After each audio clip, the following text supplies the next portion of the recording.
Elena Vasquez sat in the corner of the dimly lit veteran support group meeting, her weathered hands wrapped around a lukewarm cup of coffee that had long since lost its appeal. The fluorescent lights above cast harsh shadows across the faces of the 12 other veterans who had gathered in the basement of St. Mary's Community Center this Tuesday evening. She had been coming to these meetings for 3 months now, ever since her therapist at the VA hospital had gently, but firmly suggested that isolation wasn't serving her well. The conversation tonight had taken an unexpected turn. What started as a routine check-in about everyone's week had somehow evolved into war stories, the kind that veterans both craved and dreaded sharing. Marcus, a burly former Marine with kind eyes and hands that trembled slightly when he wasn't paying attention, was regaling the group with tales from his deployment in Afghanistan. So there we were, pinned down by sniper fire for what felt like hours, Marcus said, his voice carrying the practice cadence of someone who had told this story before. Finally, our designated marksman gets a bead on the guy. One shot, clean through the scope. Problem solved. He took a sip of his coffee and shook his head. Never did find out who our guardian angel was that day, but, man, that shot saved all our lives. The group murmured appreciatively. These stories serve a purpose beyond mere entertainment. They were a way of processing experiences that civilian friends and family could never truly understand. They were a language spoken only by those who had been there, who had seen the elephant, as the old-timers called it. "What about you, Rodriguez?" Marcus asked, turning to a younger woman with short-cropped hair and a purple heart pin on her jacket. "You were a sharpshooter, right? Ever have to take the long shot?" Carmen Rodriguez shifted uncomfortably in her metal folding chair. "A few times," she said quietly. "Nothing like the movies, though. It's different when it's real." "No kidding," agreed James, a grizzled Army veteran whose left leg bore the evidence of an IED encounter. "How many confirmed kills did you end up with, if you don't mind me asking?" Carmen hesitated, glancing around the circle. 7, she said finally. 7 that I know of for certain." The group fell silent for a moment, the weight of that number settling over them like a blanket. 7 lives. 7 families changed forever. 7 decisions that would follow Carmen Rodriguez for the rest of her days. "That's heavy," said Sarah, a Navy corpsman who had spent her deployment treating wounded soldiers. "I can't imagine carrying that." "You get used to it," Carmen replied, though her voice suggested otherwise. "You tell yourself it was necessary, that you saved more lives than you took." "Most days I believe it." Elena found herself studying her coffee cup more intently, watching the way the surface reflected the overhead lights. She had been coming to these meetings partly because her therapist insisted, but mostly because she hoped that somewhere in this room of broken people trying to heal, she might find someone who could understand the particular burden she carried. 7. Carmen thought 7 was heavy. The conversation continued around her, other veterans sharing their own experiences with violence and its aftermath. Tom, an Air Force veteran, talked about coordinating airstrikes from a distance, never seeing the faces of those affected by his decisions. Maria, who had served in Iraq as a combat engineer, described the constant tension of not knowing whether the next step might trigger a buried explosive. Each story was valid. Each trauma was real. Elena knew this, had learned it in her months of therapy and group sessions. There was no hierarchy of suffering, no competition for who had endured the worst. And yet, as she listened to her fellow veterans process their experiences, she felt more isolated than ever. "What about you, Elena?" The question came from Dr. Patricia Walsh, the group's facilitator and a former Army psychologist who had done her own tours in Iraq and Afghanistan. Patricia had a gentle way of drawing out the quieter members of the group, never pushing but always leaving the door open. "I'm sorry." Elena looked up, realizing she had been lost in her own thoughts. "We were talking about the numbers," Patricia said kindly. "The confirmed kills. It's something a lot of combat veterans struggle with. I was wondering if you had any thoughts to share." Elena felt the eyes of the entire group settle on her. In 3 months of attending these meetings, she had been largely silent about her own service record. She had mentioned that she served in Afghanistan and Iraq, that she had been a sniper with the Marines. She had talked about the adjustment difficulties, the sleepless nights, the hypervigilance that made grocery shopping feel like a combat patrol. But she had never discussed the specifics. The numbers. Elena started, then stopped. How could she explain that Carmen's 7 confirmed kills represented less than 2% of her own tally? How could she tell this room, full of people who were struggling to process their own wartime actions, that she had been, by any objective measure, one of the most lethal soldiers in modern military history? "It's okay," Patricia said gently. "You don't have to share anything you're not ready to discuss." But Elena found herself wanting to speak, perhaps for the first time in years. These people, damaged and struggling as they were, represented the closest thing to understanding she was likely to find. If she couldn't be honest here, in this basement room with its flickering fluorescent lights and coffee-stained carpet, where could she be honest? "The number doesn't really matter," she said finally. "Whether it's 1 or 7 or more. Each one changes you a little bit. Each one becomes part of who you are." "That's very true," Patricia nodded. "The research shows that it's not necessarily the quantity of traumatic incidents that determines their impact, but how we process and integrate those experiences into our sense of self."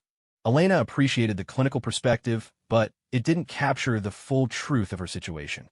The research Dr. Walsh cited was based on soldiers with normal combat experiences. Elena's experiences had been anything but normal. She had enlisted in the Marines at 18, fresh out of high school in a small town in New Mexico, where opportunities were scarce, and military service represented both escape and purpose. Elena had always been good with a rifle. Her father had taken her hunting since she was 12, and she had a natural eye for long-distance shooting. What she hadn't anticipated was just how exceptional that natural ability would prove to be. Scout Sniper School had been the most challenging experience of her young life. The physical demands were brutal, the psychological pressure intense, but Elena had not only survived but excelled. She graduated at the top of her class, earning the respect of instructors who had initially been skeptical of the quiet girl from New Mexico. Her first deployment to Afghanistan in 2003 had been a baptism by fire. The enemy was well-trained, well-equipped, and intimately familiar with the terrain. American forces were still learning how to fight in the mountains and valleys of a country that had defeated 2 superpowers in the previous century. Elena's first confirmed kill had come during a mission to protect a convoy moving through a narrow valley pass. Intelligence had indicated enemy fighters in the area, and Elena's team had been positioned on a ridge overlooking the route. When the shooting started, it had been chaotic and terrifying. She remembered the weight of her M40A3 rifle, the way her heartbeat seemed to echo in her ears, the endless seconds between pulling the trigger and seeing the target fall. That first kill had been at 847 meters, a respectable shot by any standard, made more impressive by the fact that she had been under enemy fire at the time. The target had been a Taliban fighter with an RPG, preparing to fire on the convoy below. Elena's shot had saved lives, possibly dozens of them. It should have felt like a victory. Instead, it had felt like crossing a line she could never uncross. The months that followed had brought more missions, more targets, more confirmed kills. Elena's reputation grew within the small community of Marine snipers. She was cool under pressure, deadly accurate, and seemingly immune to the psychological pressures that broke other shooters. Her longest confirmed kill came during her second deployment, a shot of 1,247 meters that took out an enemy commander who had been coordinating attacks on American positions. By the time Elena completed her third deployment, she had achieved something unprecedented in modern warfare. Her official record showed 412 confirmed kills, each one verified by a spotter and documented according to strict military protocols. The number was so far beyond normal combat experience that it existed in its own category. The military had been eager to publicize her achievements, seeing in Elena's story a powerful recruitment tool and a way to demonstrate American military superiority. Elena had wanted none of it. She had refused interviews, declined award ceremonies, and requested to be transferred to training roles where she could pass on her skills without adding to her body count. But the damage was already done. 412 people had died by her hand. 412 families have been shattered. 412 futures have been ended in the space of time it took a bullet to travel a kilometer or more. The fact that most of those kills have been legitimate military targets, enemy combatants who posed direct threats to American forces, didn't make the weight any easier to carry. If anything, the clinical precision of it all made it worse. Elena hadn't been caught up in the heat of close-quarters combat or forced to make split-second decisions in chaotic firefights. Each of her shots had been calculated, deliberate, professional. She was, by any measure, a highly effective killer. The thought kept her awake at night. Elena. Dr. Walsh's voice brought her back to the present. You seem to drift away there for a moment. Sorry, Elena said, realizing that the group was looking at her with concern. I was just thinking about what you said. About processing experiences. It's a common response, Patricia said.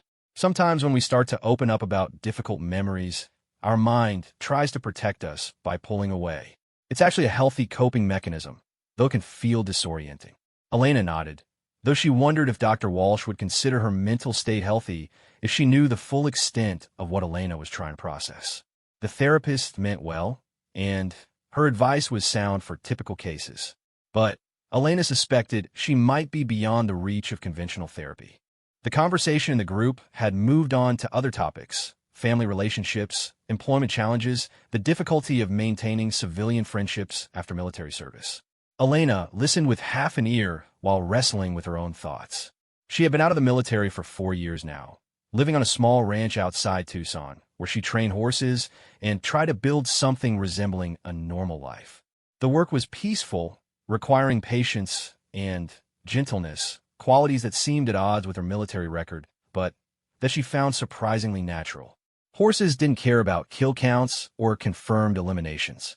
They responded to consistency, calm energy, and respect. It was a good life, or it should have been. The problem was that Elena couldn't escape the feeling that she was living under false pretenses. Her neighbors knew her as a quiet veteran who kept to herself and had a way with difficult horses. They had no idea that they were sharing coffee and small talk with someone who had killed more people than some entire infantry companies. The isolation was becoming unbearable. Elena had tried dating, but how could she explain her nightmares to someone who had never held a weapon? How could she tell a potential partner that she sometimes woke up in a cold sweat, calculating wind speed and bullet drop for targets that existed only in her memory? She had hoped that these group sessions might provide some relief, some connection with people who might understand. But listening to Carmen struggle with 7 kills, watching James work through the trauma of one IED attack, Elena realized that even here, among fellow veterans, she was fundamentally alone. The meeting was winding down. Dr. Walsh was giving her usual closing remarks about self-care and the importance of reaching out when struggling. Members of the group were exchanging contact information and making plans to meet for coffee during the week. Elena gathered her things and prepared to make her usual quiet exit. Elena, could you hang back for a moment? Dr. Walsh asked as the others filed out. Elena's stomach tightened. Had she said too much? Not enough. She waited until the room was empty except for the two of them. I've noticed that you've been attending regularly for 3 months now, but you don't seem to be connecting with the group, Patricia said, settling back into her chair. That's not unusual. Everyone processes at their own pace. But I'm wondering if there's something specific that's preventing you from opening up. Elena considered her options. She could continue with the vague responses and half-truths that had gotten her this far. She could claim that she was making progress and just needed more time. Or she could take a chance and trust this woman who had devoted her career to helping damaged veterans piece their lives back together. The numbers you were talking about tonight, Elena said slowly. The confirmed kills. What if they were significantly higher than what people shared? Patricia leaned forward slightly. Higher how? Like double digits? Like triple digits? The therapist was quiet for a long moment, processing this information. Elena watched her face carefully, looking for signs of shock, disbelief, or judgment. Instead, she saw only professional interest and genuine concern. That would be exceptional, Patricia said carefully. In modern warfare, numbers like that are extremely rare. Even during World War II, snipers with triple-digit kill counts were unusual. 412, Elena said, the number falling from her lips like a stone into still water. Confirmed. Over 3 deployments. All documented. Patricia sat back in her chair, her expression thoughtful rather than shocked. That would make you one of the most effective snipers in military history. It would make me a lot of things, Elena said bitterly. Most of them not very pleasant. Is that why you haven't been sharing in group? Because you feel like your experiences are too different from everyone else's? Elena nodded. Carmen thinks 7 is heavy. How can I tell her that I sometimes did 7 in a single day? How can I sit here and listen to Tom talk about the guilt of coordinating one airstrike when I've personally killed more people than died in some of his bombing runs? Trauma isn't a competition, Elena. You know that, right? Your pain doesn't invalidate theirs, and their pain doesn't minimize yours. I know that intellectually, Elena said, but emotionally, it feels like I'm in a completely different category. Like I'm something else entirely. Patricia was quiet for several minutes, clearly thinking through how to respond. Elena appreciated that she wasn't rushing to offer easy platitudes or simple solutions. Have you ever considered that maybe you need a different kind of support? The therapist finally asked. This group is wonderful for many veterans, but your situation is unique. There might be more specialized resources available. Like what? Is there a support group for mass killers who happen to do it legally? Elena. Patricia's voice was firm but kind. You were a soldier doing your job in combat situations. The fact that you were exceptionally good at that job doesn't make you a mass killer. It makes you someone who carried an exceptional burden in service to your country. Tell that to the families of 412 people. I would tell them that their loved ones died in a war zone, killed by a professional soldier who was following orders and trying to protect her fellow Americans. I would tell them that the person who pulled that trigger has to live with those actions every day for the rest of her life. Elena felt tears threatening for the first time in months. She had been so focused on maintaining her composure, on presenting herself as someone who was managing her transition to civilian life, that she had almost forgotten how to access her own emotions. It doesn't feel like enough, she whispered. 412 people. Some of them were probably fathers, husbands, sons. They had families who loved them, dreams they'll never fulfill. And I ended all of that. How do I live with that? The same way every soldier who has ever taken a life lives with it, Patricia said gently. One day at a time. By remembering that war is a terrible thing that requires terrible choices. By honoring the sacrifice those deaths represent, both theirs and yours. My sacrifice? Elena, you gave up your peace of mind in service to your country. You carry the weight of those deaths so that others don't have to. That's a sacrifice too. A different kind, but no less real. Elena wasn't sure she believed that, but she appreciated hearing it nonetheless. For the first time in years, she felt like someone might actually understand the magnitude of what she was carrying. What happens now, she asked. Now we figure out how to help you live with this burden in a way that allows for some measure of peace, Patricia said. It might mean individual therapy in addition to group. It might mean finding other veterans with similar experiences. It might mean exploring different ways of processing and integrating these memories. Are there others? Other veterans with similar experiences? Some. Not many, but some. The military has produced a small number of snipers with exceptional records over the years. Most of them struggle with similar issues. Elena felt a spark of something that might have been hope. The thought of talking to someone who truly understood, someone who had walked a similar path, was almost too good to believe. There's something else, Patricia added. Something I think you should consider. Elena looked up expectantly. Your skills, your experience, they don't have to be just a source of pain. There are ways to channel that expertise into something positive. Training programs for law enforcement, instructor positions with the military, even therapeutic programs that use marksmanship as a form of therapy for other veterans. You want me to teach other people how to kill? I want you to consider that your knowledge and abilities might be used to save lives instead of taking them. A well-trained police sniper might prevent a hostage situation from turning deadly. A military instructor might teach skills that keep young soldiers alive in combat. There are ways to transform this burden into something constructive. Elena wasn't sure she was ready to consider such possibilities, but she appreciated that Dr. Walsh was thinking beyond simple damage control. For too long, Elena had seen her military experience as purely destructive, something to be hidden and overcome rather than integrated into a productive civilian life. The two women sat in comfortable silence for several minutes, each lost in their own thoughts. Finally, Elena stood up, gathering her jacket and keys. Thank you, she said simply. For what? For not looking at me like I'm a monster. For treating this like a problem that might have solutions instead of just something I have to endure. Elena, Patricia said, standing as well, you're not a monster. You're a human being who did an extraordinarily difficult job under impossible circumstances. The fact that you're here, trying to process this, trying to find a way forward, that tells me everything I need to know about who you really are. As Elena walked out to her truck in the parking lot of St. Mary's Community Center, she felt something she hadn't experienced in years. The possibility that she might not have to carry this burden alone forever. The weight of 412 confirmed kills would never fully leave her, but perhaps, with help, she might learn to carry it differently. The desert night was clear and cool, with stars scattered across the sky like bullet holes in black fabric. Elena stood by her truck for a moment, looking up at those distant lights and thinking about the conversation that had just ended. For the first time in 4 years, she was considering the possibility that her story might not be over, that there might be chapters yet to be written beyond simple survival. She climbed into her truck and drove home through the empty desert roads, her mind already working through the possibilities that Dr. Walsh had suggested. Maybe there was a way forward after all. Maybe the weight of numbers didn't have to crush her completely. Maybe, somehow, she could find a way to transform all that death into something that served life instead.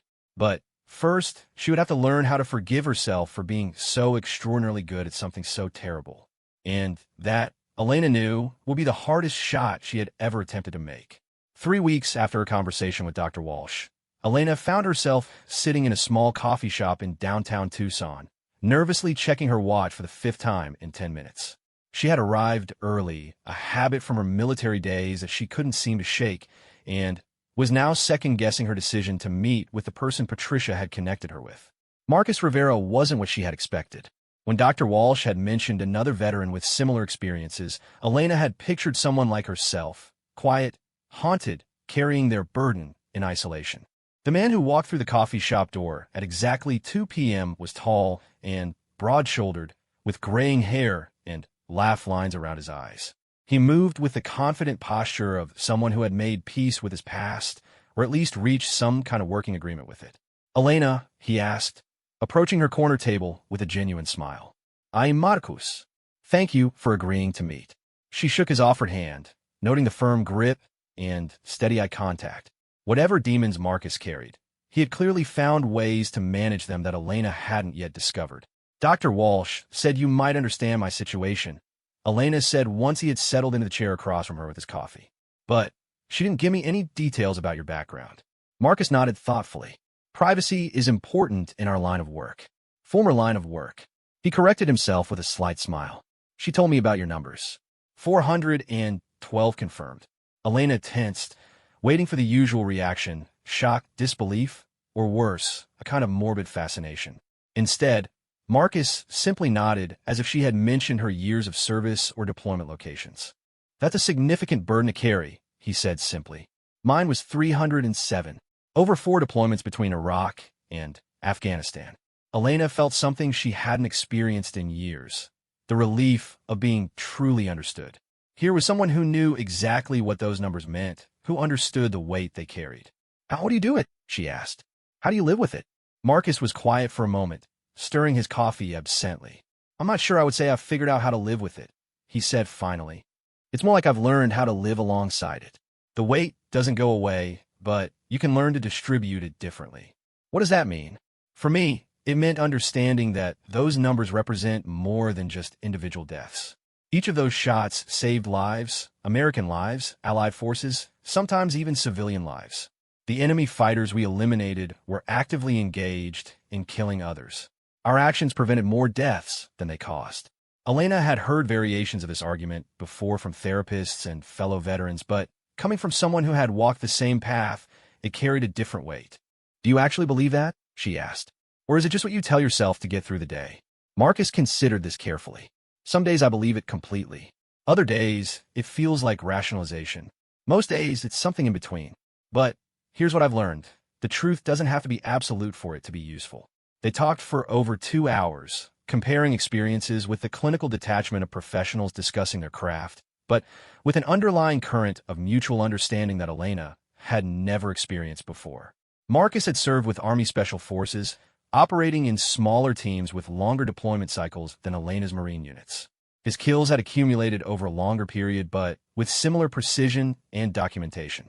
"The hardest part for me wasn't the killing itself," Marcus said as their conversation deepened. "It was coming home and try to relate to people who thought 5 confirmed kills was extraordinary. I remember being at a barbecue, listening to my neighbor talk about feeling guilty because he had accidentally hit a deer with his car. Meanwhile, I'm standing there having killed more people than live in his entire neighborhood." Elena laughed, surprising herself. It wasn't a happy sound, but it was genuine. I know exactly what you mean. My therapist keeps talking about integration and processing trauma, but how do you integrate something that's completely outside normal human experience? You don't integrate it, Marcus said firmly. You learn to manage it. You find ways to channel that experience into something constructive. You remember that you're more than just a collection of statistics. Is that what you did? Found ways to channel it. Marcus nodded. I work with a private security firm now. High-end protective services for executives, diplomats, people who face credible threats. Sometimes my job involves making the same kinds of calculations I made in combat, but now I'm using those skills to protect instead of eliminate. Does it help? Using the skills differently? Some. It's not redemption. Nothing can undo what we did overseas. But it feels like a better use of the abilities I developed. Instead of adding to the body count, I'm using that training to make sure others don't become statistics. Elena found herself intrigued despite her reservations. Since leaving the military, she had deliberately avoided anything that reminded her of her combat experience. Her work with horses was about as far from military life as she could imagine. But Marcus's approach suggested a different possibility, not running from her past, but transforming it. Patricia mentioned something similar, Elena said, about finding ways to use my experience constructively. I wasn't sure I was ready to hear it. When I first got out, I tried to pretend those deployments never happened, Marcus admitted. Moved to a small town in Montana, got a job at a hardware store, told everyone I was a transportation specialist. Kept the real story to myself. What changed? The nightmares got worse instead of better. The isolation was killing me faster than any enemy sniper could have. I realized I was trying to amputate a part of myself that couldn't be removed without bleeding to death. Elena understood exactly what he meant.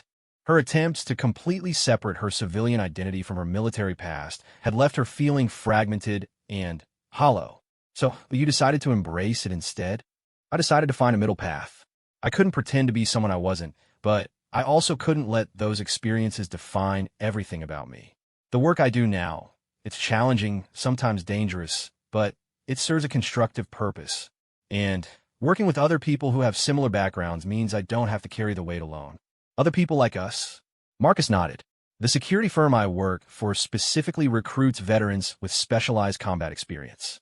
Not everyone has our particular background, but we all understand what it means to have done difficult things in service of something larger than ourselves. Elena felt a spark of interest that surprised her. She had been so focused on managing her isolation that she hadn't considered the possibility of finding community among people with similar experiences. What's it like, working with others who understand? Complicated, Marcus said honestly.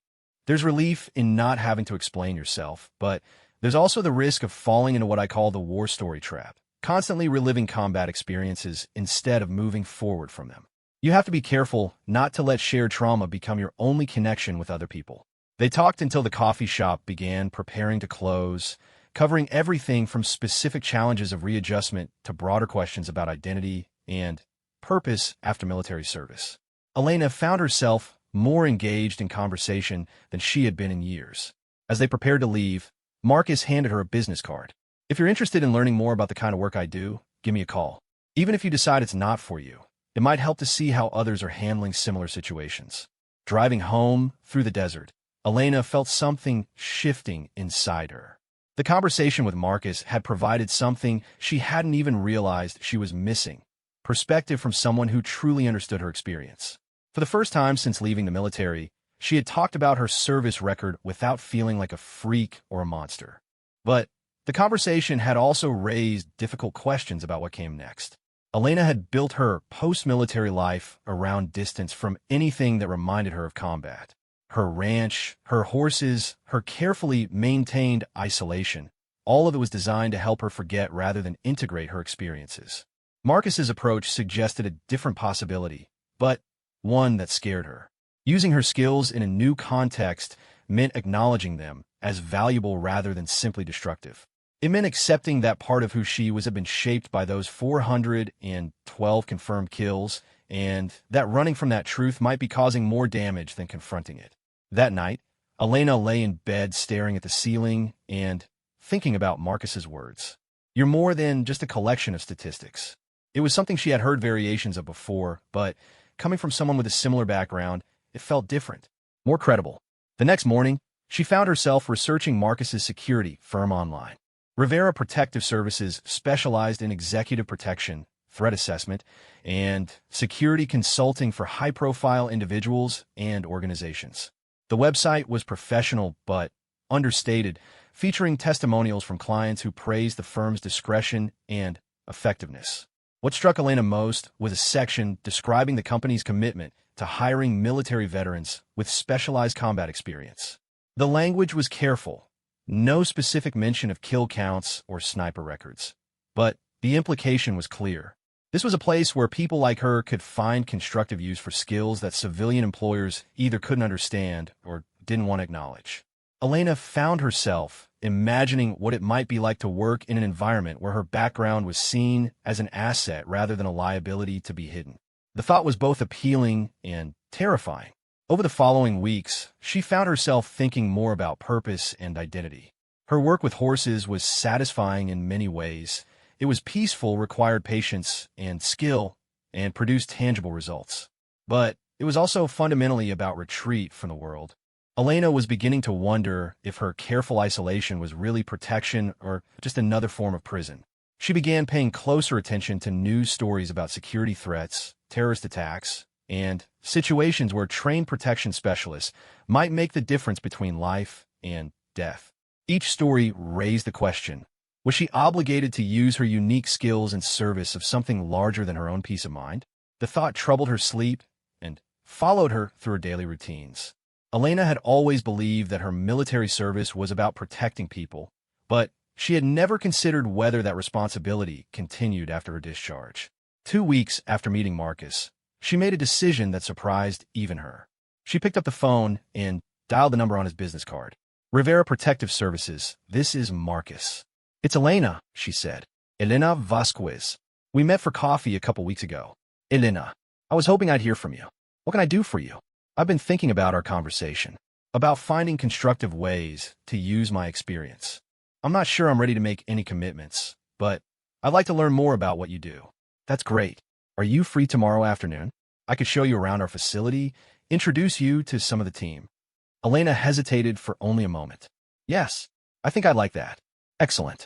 I should warn you, some of the people you'll meet have backgrounds similar to ours. They might ask direct questions about your service record. I'm starting to think that might not be a bad thing, Elena said, surprising herself with the admission. After hanging up, Elena sat in her kitchen, looking out at the horses grazing in her pasture. The animals moved with easy confidence, alert to their surroundings, but not consumed by anxiety or fear. They lived fully in each moment, carrying no baggage from their past experiences. Elena envied them that simplicity, but she was beginning to understand that her own path forward might require accepting complexity rather than seeking to escape it. Tomorrow's visit to Marcus's firm represented a step toward integration rather than isolation, engagement rather than retreat. She wasn't sure where it would lead, but for the first time in years, Elena was curious about her future instead of simply enduring it. The weight of 412 confirmed kills would always be with her, but perhaps Marcus was right. Maybe she could learn to distribute that weight differently. Maybe those numbers didn't have to be the end of her story. Maybe they could be the beginning of something else entirely. The next morning dawned clear and warm, with the kind of desert light that made everything appear sharp and defined. Elena dressed carefully for her visit to Rivera Protective Services, choosing clothes that were professional but not formal, civilian but not casual. She was unsure what the day would bring, but she wanted to be prepared for anything. As she drove toward the address Marcus had given her, Elena found herself thinking about the conversation that had started this entire process. Carmen Rodriguez, struggling with 7 confirmed kills. The number that had once seemed impossibly large to Elena now felt like a different language entirely. But for the first time in years, Elena wasn't thinking about those differences as a source of isolation. Instead, she was beginning to see them as part of a spectrum of experience that might, somehow, be transformed into something valuable rather than just burdensome. She pulled into the parking lot of a nondescript office building on the outskirts of Tucson, took a deep breath, and prepared to discover whether her military experience could become the foundation for a different kind of service. Whether the skills that had once taken 412 12 lives might somehow be used to save them instead. The Rivera Protective Services facility was nothing like what Elena had expected. Instead of a sterile corporate office, she found herself in a converted warehouse that had been transformed into a sophisticated training and operations center. The space was divided into several distinct areas. A briefing room with wall-mounted displays showing global threat assessments, a technical workshop where employees worked on surveillance equipment, and a large open area configured for tactical training. Marcus met her at the reception desk, which was staffed by a woman in her 50s who had the bearing of former military personnel. Everything about the place spoke of professionalism and competence, but with an underlying sense of purpose that Elena hadn't felt since leaving the Marines. "Welcome to our home away from home," Marcus said, leading her deeper into the facility. "I thought we'd start with a tour, then maybe sit in on a briefing if you're interested." As they walked through the workspace, Elena noticed details that spoke to the specialized nature of the operation. Maps covered one wall, marked with colored pins indicating various threat levels around the world. Computer workstations displayed real-time intelligence feeds and communication networks. Everything was organized with military precision, but adapted for civilian purposes. "How many people work here?" Elena asked. 18 full-time employees, plus about a dozen contractors we call in for specific assignments. Most of the core team are former military, special forces, Rangers, Marines like yourself. A few are former law enforcement, FBI, CIA.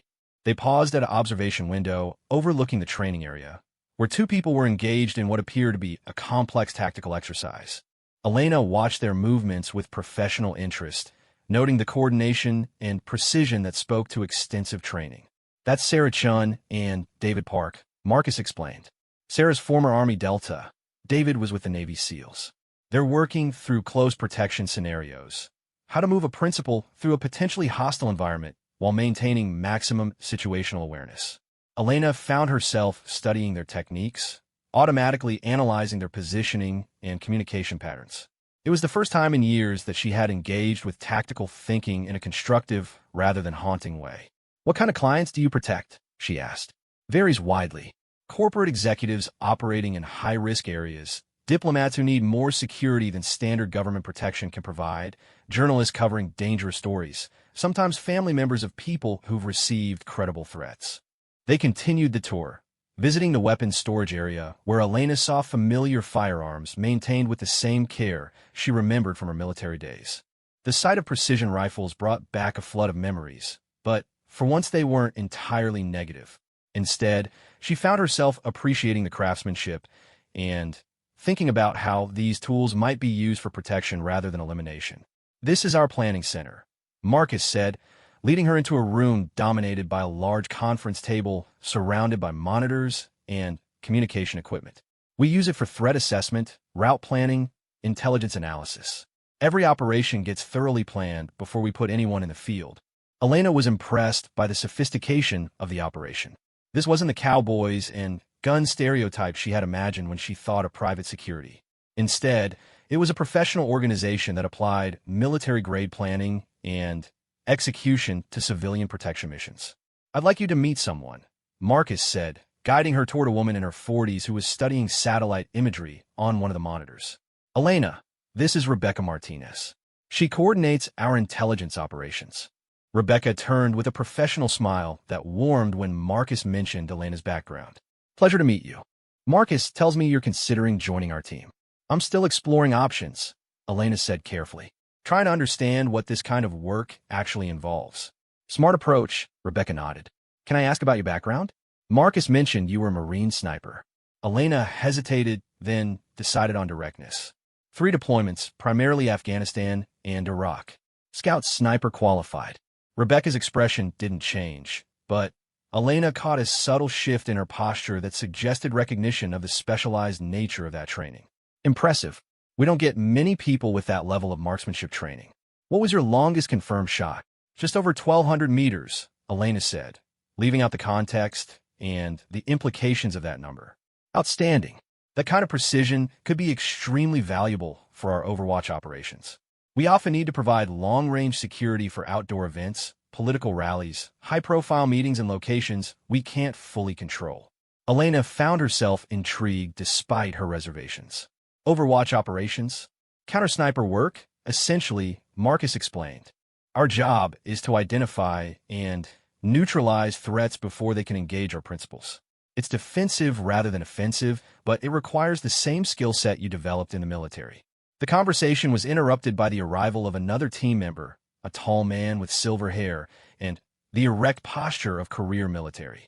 Elena, meet Colonel James Patterson, retired Army. He runs our training programs. Patterson's handshake was firm and his assessment direct. Marcus tells me you might be interested in joining our team. What's your background? Elena went through her standard introduction, but Patterson's follow-up questions were more specific and probing than she was accustomed to. Confirmed kills? He asked without preamble. Elena felt the familiar tension that came with this question, but she noticed that everyone in the room was waiting for her answer with professional interest rather than morbid curiosity. Significant numbers, she said evasively. Patterson's eyes narrowed slightly. This isn't a competition, but I need to understand the level of experience we're dealing with. I worked with snipers who had 5 confirmed kills and snipers who had 50. Each number represents a different level of combat experience and psychological adaptation. Elena looked around the room, seeing only professional faces waiting for information that would help them assess her qualifications. For the first time in years, she was in a room where her military record might be seen as credentials rather than a burden to be hidden. 412, she said quietly. Confirmed over 3 deployments. The room went silent. Elena watched their faces carefully, prepared for disbelief or shock. Instead, she saw recognition and something that might have been respect. Jesus Christ, Patterson said finally. That puts you in a very exclusive category. I've only met 2 other people with numbers in that range. Both of them work here, Marcus added quietly. Elena felt something shift inside her chest. There are others? Tom Bradley, former Army Ranger. 386 confirmed. He heads up our West Coast operations. And Maria Santos, Marine Corps like yourself. 441 confirmed kills over 4 deployments. For the first time since leaving the military, Elena was hearing about people who had walked the exact same path she had. People who understood not just the technical aspects of long-range precision shooting, but the psychological weight of accumulating those kinds of numbers. They're both here today. If you'd like to meet them, Rebecca offered. Elena nodded, not trusting herself to speak. The possibility of talking to someone who truly understood her experience was overwhelming in the best possible way. Patterson led them to a smaller conference room where 2 people were reviewing operational plans. When they looked up, Elena saw something she recognized immediately, the careful alertness of people who had seen too much but hadn't been broken by it. Tom, Maria, I'd like you to meet Elena Vasquez. Former Marine sniper, 412 confirmed. The man and woman exchanged glances before standing to shake Elena's hand. Both grips were firm and their eye contact direct. Elena found herself cataloging details automatically. The way they positioned themselves to maintain good sight lines to the door, the casual but efficient way they organized their personal space, the subtle signs of hypervigilance that never fully disappeared. Welcome to the club nobody wants to belong to, Maria said with a slight smile that didn't quite reach her eyes. How are you handling the transition? Tom asked. The adjustment to civilian life can be challenging with our background. Elena found herself telling them about her struggles with isolation, her attempts to build a completely separate civilian identity, the weight of carrying her service record alone. They listened with the understanding that came from shared experience. I tried the hermit approach too, Maria said. Lasted about 2 years before I realized I was slowly losing my mind. The isolation was killing me faster than any enemy ever could have. Same here, Tom nodded. I thought I could just pretend those deployments never happened. Took me way too long to realize that you can't amputate part of yourself without bleeding to death. Their words echoed what Marcus had told her, but coming from people with nearly identical experiences, they carried even more weight. How did you end up here? Elena asked. Marcus found me, Maria said. I was working security for a shopping mall, completely wasting my training and driving myself crazy with boredom. He convinced me that there were ways to use my skills constructively instead of just trying to forget them. For me, it was about finding purpose again, Tom added. In the military, everything I did served a larger mission. In civilian life, I felt completely adrift. This work gives me a sense of meaning again. Elena understood exactly what they meant.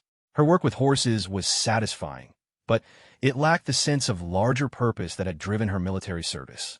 What's it actually like? She asked. The day-to-day work? Depends on the assignment, Maria said. Sometimes it's boring.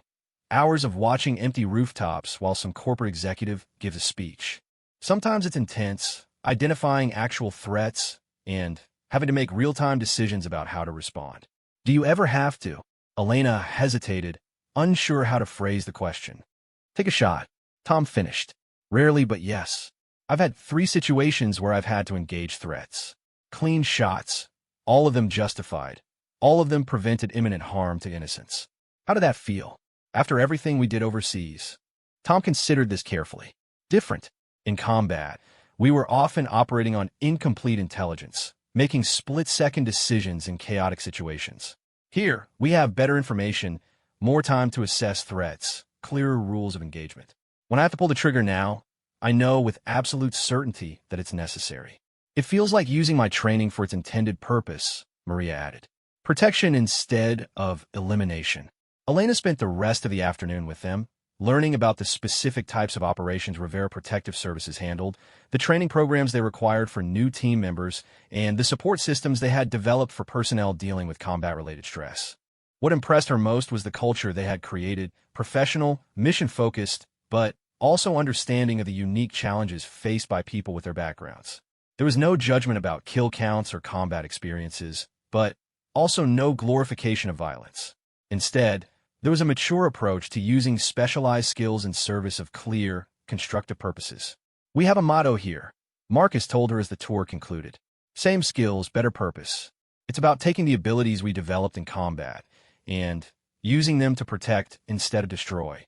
Elena found herself seriously considering the possibility for the first time. The work would allow her to use her training constructively while providing the sense of mission and purpose she had been missing.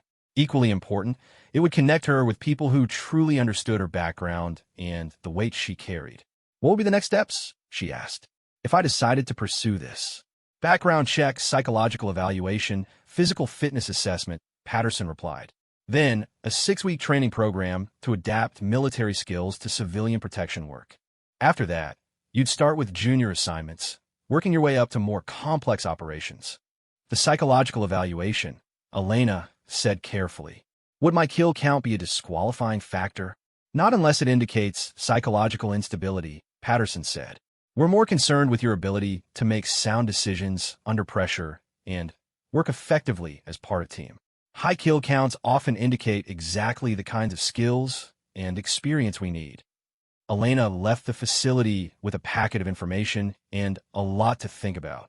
For the first time since leaving the military, she had found a path forward that didn't require her to hide or minimize her service record. Instead, it offered the possibility of transforming her experience into something constructive. Driving home through the desert evening, Elena found herself imagining what it might be like to wake up each morning with a clear sense of purpose again. To use her skills in service of protection rather than elimination. To work alongside people who understood exactly what she had been through and why it mattered. The weight of 412 confirmed kills would never disappear entirely, but perhaps it didn't have to be a burden to be endured. Perhaps it could be transformed into a foundation for something better. For the first time in years, Elena Vasquez was looking forward instead of backward, considering possibilities instead of simply managing regrets. The conversation had started with a joke about numbers, but it was beginning to transform into something much more significant. A path toward redemption, purpose, and the chance to use her unique experience in service of life rather than death. She pulled into her driveway as the sun was setting behind the mountains, painting the desert landscape in shades of gold and crimson. The horses in her pasture moved peacefully in the fading light, and Elena watched them for a long moment before heading inside to call Dr. Walsh and share what she had discovered. For the first time since leaving the military, Elena had found a way forward that honored both who she had been and who she might become. The numbers that had once seemed like a prison sentence were beginning to look like credentials for a different kind of service entirely. 6 months later, Elena found herself lying prone on the roof of a downtown Phoenix high-rise, her eye pressed to the scope of a precision rifle that had become as familiar as an extension of her own body. 40 floors below, a tech billionaire named David Kim was preparing to deliver a keynote address at a cybersecurity conference, unaware that credible intelligence had identified him as the target of a planned assassination attempt. Elena's radio crackled softly in her ear. Overwatch 1, this is Control. Target is approaching the podium. Maintain elevated vigilance. Overwatch 1 copies. Elena responded, her voice calm despite the adrenaline coursing through her system. I have clear sight lines to all elevated positions within effective range. No threats observed at this time. This was her first major assignment since completing the Rivera Protective Services training program. 6 weeks of intensive preparation had adapted her military skills to civilian protection work, teaching her new rules of engagement and different threat assessment protocols. But the fundamental skills, the ability to remain motionless for hours, to calculate wind speed and bullet drop instinctively, to identify threats at incredible distances, those remained unchanged. What was different was the purpose. Instead of hunting targets, Elena was hunting for threats to prevent them from reaching their objectives. Instead of eliminating enemies, she was protecting innocents. The technical skills were nearly identical, but the psychological framework had been completely inverted. Overwatch 2, report, came Marcus's voice over the radio. He was positioned on a building 3 blocks away, providing coverage of the western approaches to the convention center. Overwatch 2, all clear. No movement on designated threat vectors, responded Maria Santos. Elena had been surprised to learn that Maria would be her partner for this operation, but their similar backgrounds had quickly developed into an effective working relationship. Elena adjusted her scope slightly, sweeping across the windows and rooftops of buildings within shooting distance of the convention center. The intelligence briefing had been thorough, but unsettling. David Kim had received specific death threats related to his company's work with the Defense Department. The threats had been sophisticated enough to suggest professional capability rather than random extremism. Through her scope, Elena could see Kim beginning his presentation. He was a small man in his 50s, brilliant but physically unimposing, the kind of person who would never survive in combat, but whose innovations had probably saved countless military lives. Protecting him felt like a natural extension of her military service rather than a departure from it. Control, this is Overwatch 1. I have movement in the building at grid reference Charlie 7. Appears to be maintenance personnel, but I'm tracking them until they clear the area. Roger, Overwatch 1. Maintenance activities were not scheduled for that building during the event window. Continue observation. Elena focused her scope on the figures moving through the building across the street. 2 men in coveralls, carrying what appeared to be standard maintenance equipment. Their movements seemed normal, but something about their positioning bothered her. They were on a floor that provided excellent sight lines to the convention center, and they seemed more interested in the windows than the building's infrastructure. Control, I'm observing suspicious behavior. 2 individuals, possible threat assessment required. Copy that, Overwatch 1. Ground units are moving to investigate. Elena watched as the 2 men suddenly moved with more urgency, abandoning their maintenance equipment and withdrawing deeper into the building. Through her scope, she caught a glimpse of something that made her blood run cold. One of them was carrying a rifle case. Control, weapons confirmed. This is not maintenance. Repeat, we have armed individuals in hostile position. The radio erupted with activity as the security team shifted into high-threat response mode. Elena tracked the suspects through the building, using her knowledge of urban combat to predict their movement patterns. Overwatch 1. Can you maintain visual? Negative on direct visual, but I can predict their positioning based on optimal shooting positions. They're moving toward the northwest corner, 7th floor. That gives them the best angle on the podium. Elena's mind was working with the cold precision that had kept her alive through 3 combat deployments. She calculated distances, angles, potential shooting positions, and escape routes with the same methodical accuracy she had once applied to eliminating targets. Ground units are 30 seconds out, came the voice from Control. Can you maintain overwatch on their position? Elena adjusted her scope and spotted them. 2 figures now positioned at a window with an excellent view of David Kim, who was still speaking, unaware of the danger focusing on him from across the street. One of the men was assembling a rifle with practiced efficiency. I have visual on both suspects. One is preparing to engage. Distance to targets, 400 37 meters, wind negligible, clear shot. Overwatch 1. You are authorized to engage if they present imminent threat to the principal. Elena felt time slowed down the way it always had in combat situations. Her breathing steadied, her heartbeat seemed to quiet, and the world narrowed to the view through her scope. But this time, instead of hunting, she was protecting. Instead of seeking to eliminate, she was positioned to prevent elimination. The shooter across the street had his rifle assembled and was moving into position. Elena could see him acquiring his target through the convention center windows. David Kim was clearly visible, well-lit, and stationary behind the podium. Suspect is taking aim. Immediate threat confirmed. Elena's crosshairs settled on the hostile sniper. At this distance, with these conditions, it would be an easy shot. Easier than most she had made in Afghanistan, with less stress and better equipment. But for the first time in her life, Elena hesitated. Not from fear or uncertainty, but from the profound realization of what this moment represented. For years, her precision shooting had been about taking lives. Today, for the first time, it would be about saving one. The hostile sniper was seconds away from firing. Elena could see his body language settling into the shooting position she knew so well. In a moment, he would squeeze the trigger and David Kim would die. Elena took a breath, let half of it out, and gently squeezed her trigger. The rifle's recoil was minimal, barely disturbing her sight picture. Through her scope, she saw the hostile sniper collapse immediately. Clean shot, center mass, immediate incapacitation. His rifle fell away from the window, the threat eliminated before it could be executed. Threat neutralized, Elena reported, her voice steady despite the emotional impact of what had just occurred. Hostile sniper down. No shot fired at principal. Outstanding work, Overwatch 1. Ground units are securing the scene. Elena remained in position, continuing to scan for additional threats while part of her mind processed what had just happened. After 4 years of avoiding anything that reminded her of combat, she had just fired a precision shot in a life-or-death situation. But instead of the familiar weight of another kill, she felt something entirely different. Relief. Brigade. A sense of completion.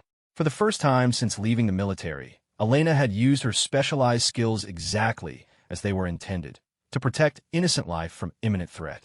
The hostile sniper would survive. Elena had deliberately aimed to incapacitate rather than kill, but his ability to harm others had been permanently ended. Overwatch 1. This is Overwatch 2. Hell of a shot. Are you okay? Maria's voice in her earpiece carried understanding and concern. She knew exactly what this moment meant for Elena. I'm good, Elena responded, and realized she meant it. Actually, I'm better than good. I'm exactly where I'm supposed to be. The remainder of the operation proceeded smoothly. Ground units secured both suspects. The second hostile had surrendered when his partner went down, and David Kim completed his presentation, never knowing how close he had come to death. The convention center was quietly evacuated as a precaution, and the investigation into the assassination plot began immediately. Later that evening, Elena sat in the Rivera Protective Services briefing room while the team conducted their post-operation analysis. The mood was professional but celebratory. They had successfully prevented an assassination and captured both suspects alive.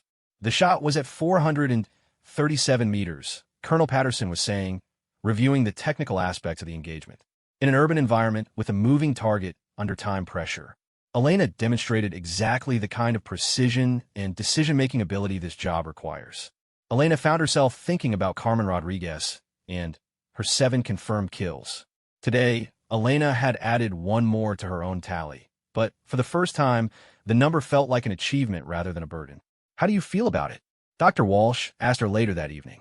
Elena had called her therapist immediately after the operation debrief. Different, Elena said, struggling to articulate the complexity of her emotions. I've spent 4 years trying to forget that I was good at killing people.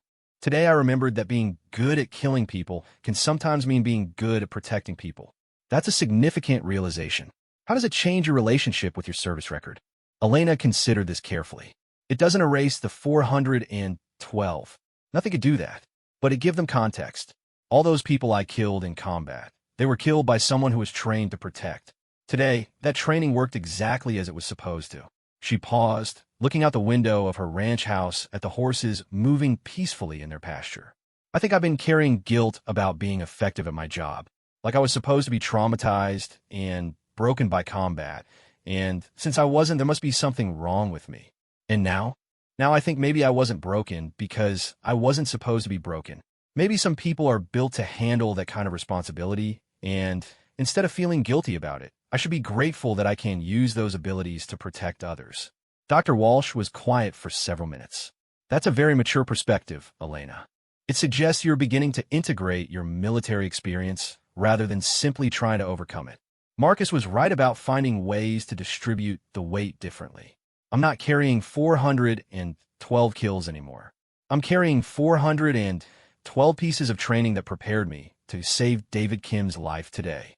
Elena hung up the phone and walked outside to check on her horses. The desert night was clear and cool, with stars scattered across the sky like the scope reticles she had looked through for so many years.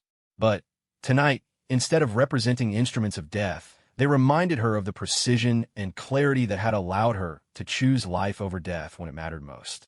3 days later, Elena received a phone call that would change her understanding of her military service forever. Ms. Vasquez, this is David Kim. I understand you were part of the security team that protected me at the cybersecurity conference. Elena was surprised by the call. Clients were usually kept unaware of the specific details of their protection. Yes, sir, though I'm not supposed to discuss operational details. I'm not calling for details. I'm calling to say thank you. My security briefing mentioned that someone made an extraordinary shot to prevent an assassination attempt. I wanted to personally thank whoever that was. Elena found herself emotional in a way she hadn't expected. It was my job, sir. My honor to serve. It was more than a job. Someone tried to kill me, and you stopped them. You gave me the chance to go home to my wife and daughters. That's not just professional service. That's a gift I can never repay. After Kim hung up, Elena sat in her kitchen thinking about the conversation. For years, she had wondered whether her military service had been worth the psychological cost. Today, she had received a direct, personal answer to that question. David Kim would go home to his family tonight because Elena Vasquez had spent years learning to be extraordinarily good at precision shooting. Her 412 confirmed kills in combat had been the training that prepared her to save one life in a Phoenix high-rise. It was, Elena realized, exactly the kind of trade-off she could live with. That night, for the first time since leaving the military, Elena slept without nightmares. Instead, she dreamed of horses running free in open fields, their movement graceful and unafraid. When she woke, she felt something she hadn't experienced in years: peace with who she was and what she had done in service to others. The weight of numbers hadn't disappeared, but it had been transformed from a burden into a foundation. Elena Vasquez was finally ready to build something positive on top of everything she had survived. 2 years had passed since Elena's first operation with Rivera Protective Services, and she found herself once again in the basement meeting room of St. Mary's Community Center. But this time, instead of sitting in the corner clutching a cup of coffee and wrestling with isolation, she was standing at the front of the room as Dr. Walsh introduced her to a new group of veterans. Elena Vasquez served 3 deployments as a Marine sniper, Patricia was saying. She's graciously agreed to share her experience with post-military transition and finding purpose after service. Elena looked out at the faces in the folding chairs, 12 veterans dealing with their own adjustments to civilian life. She recognized the expressions, the careful guardedness, the hypervigilance disguised as casual alertness, the weight of experiences that couldn't be easily shared with civilians. Among them was a young woman who reminded Elena of herself 2 years ago. Staff Sergeant Lisa Park, recently returned from Afghanistan, sat in the back corner with her arms crossed and her eyes focused on the floor. According to Dr. Walsh, Lisa had been a designated marksman with the Army, struggling with the transition to civilian life after accumulating what she considered an unusually high number of confirmed kills. 15. Lisa thought 15 confirmed kills was an unbearable burden. Elena began her presentation the way she had learned to begin all difficult conversations, with honesty. 2 years ago, I was sitting where you are now, she said. I had been out of the Marines for 4 years, and I was slowly dying inside. I was isolated, angry, and convinced that my military experience had made me unemployable and unrelatable to normal people. She paused, making eye contact with several members of the group. I was particularly struggling with my service record. The number of confirmed kills I had accumulated during my deployments. I felt like a monster trying to pretend to be a human being. Elena saw Lisa Park look up for the first time, her expression shifting from defensive disinterest to guarded attention. The thing that saved me was learning that I wasn't alone and that the experiences that felt like liabilities could actually be transformed into assets. Not by forgetting what we did in combat, but by finding new ways to use those skills in service of something constructive. Elena told them about her work with Rivera Protective Services, about learning to use precision shooting skills to protect rather than eliminate targets. She talked about the sense of purpose that came from channeling military training into civilian security work. But, more importantly, she talked about the psychological transformation that had occurred when she stopped running from her past and started integrating it into a productive future. The weight doesn't disappear, she said. Every life you took in combat becomes part of who you are forever. But you can choose what to do with that weight. You can let it crush you, or you can use it as the foundation for something better. During the break, Lisa Park approached her hesitantly. Ms. Vasquez, could I ask you something privately? Elena led her to a quiet corner of the room. Lisa was small and compact, with the alert posture of someone who had seen combat, but was still young enough to believe she might be able to return to who she was before. You mentioned struggling with your kill count, Lisa said carefully. How many confirmed kills did you have? Elena studied the young woman's face, seeing her own past self reflected there. 412 confirmed. Over 3 deployments. Lisa stared at her in shock. 412? That's not possible. How do you live with that? Elena felt a familiar surge of protective instinct. This young veteran was drowning in guilt over 15 kills, unable to imagine the weight that Elena carried daily. The same way you live with 15, Elena said gently. One day at a time. By remembering that each of those numbers represents someone who is trying to kill Americans or innocent civilians. By finding ways to honor that responsibility instead of just enduring the guilt. But 412, Lisa shook her head. That's more people than live in my hometown. Yes, Elena said simply. And every one of them was someone who wouldn't hesitate to kill you, me, or any other American they could target. They weren't innocent civilians. They were combatants in a war zone who made their own choices about what side to be on. Elena paused, considering how to convey the perspective that had taken her years to develop. Lisa, what was your job over there? Designated marksman, protecting patrols, convoy security, overwatch for base operations. How many American lives do you think you saved with those 15 shots? Lisa considered this. I don't know, maybe 50? Maybe more. So if you hadn't been there, doing your job effectively, 50 Americans might have died instead of 15 enemy combatants. How does that math sit with you? Better than I expected, Lisa admitted. Now imagine that calculation extended over 3 deployments and 412 shots. How many Americans came home to their families because I was good at my job? Elena saw understanding begin to dawn in Lisa's eyes. Hundreds, maybe thousands. At least thousands, Elena confirmed. And that's how I live with the numbers.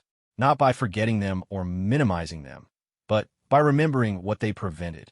They talked for another 30 minutes, with Elena sharing resources for veterans dealing with combat stress and contact information for organizations that specialized in helping former snipers transition to civilian life. By the end of their conversation, Lisa's defensive posture had relaxed, and she was making eye contact with something that looked like hope. Are you recruiting for your security company? Lisa asked with a slight smile. Only if you're interested, Elena replied. But there are lots of ways to use your training constructively. Law enforcement, private security, training, and instruction. The key is finding something that honors your experience instead of requiring you to hide from it. Elena left St. Mary's Community Center that evening feeling like she had completed a circle. 2 years ago, she had been receiving help in that same room. Tonight, she had been able to provide it. The transformation felt complete in a way that surprised her. The next morning, Elena was back at the Rivera Protective Services facility, preparing for her next assignment. She had been promoted to senior operative status, which meant leading protection details for high-value clients and training newer team members. It was challenging, rewarding work that utilized every aspect of her military experience. Elena, you have a visitor. Marcus called from the reception area. Elena looked up from her equipment check to see a familiar figure walking toward her. David Kim, the tech executive whose life she had saved 2 years earlier, was approaching with a warm smile and what appeared to be a young teenager in tow. Mr. Kim, Elena said, standing to greet him. This is unexpected. I hope you don't mind the intrusion. I wanted you to meet my daughter Sarah. She's been asking to meet the person who saved her father's life. The teenager, Elena guessed she was about 15, stepped forward with the confident bearing of someone raised in privilege, but tempered by genuine gratitude. Ms. Vasquez, my dad told me about what happened that day. I wanted to thank you for bringing him home. Elena found herself unexpectedly emotional. In all her years of combat service, she had rarely seen the direct, personal impact of her actions. The people she had killed remained anonymous, their families unknown. But here was the tangible result of her work with Rivera Protective Services, a daughter who still had her father. It was my honor to protect your dad, Elena said.